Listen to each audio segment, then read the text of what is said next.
Леле, ти. Добре. Ще трябва да ги възстановим, но се ще и да ги обезпаразитим за червено. Да, добре, всичко какво трябва. Ще изтеглим. Внимай само да не паде някой. Няма да паде. Ох, иначе какви тумбаци големи имате. Да, бе. На едно, сега дали иде хляб за мина. Виж какви неща и манички вече. 400.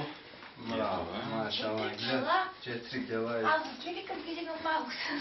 Ти въобще как ги вдигаш? Дигам малко, няма проблем. Джесата се кача на футила, от футила направо на леглото. И това толкова 4200 Аз долу. нали трябва да свиквам. И без това.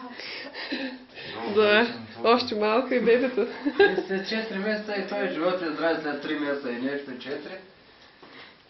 Да. Това е вече. В сравнение с това 4100, 4200 долу. Да, те не може трите заедно. Докторе, тя е бременна, освен Да, това нещо за... И няма, надявам се, някакво... Не, това, което ще Добре. направим като безпаразитим. Пълно, да. Сладури, как са подредили? Това са дрежки. Да, но... Така. О, как си легнаха. Всичко. Бебета. Не се приличиха да работа. Няма.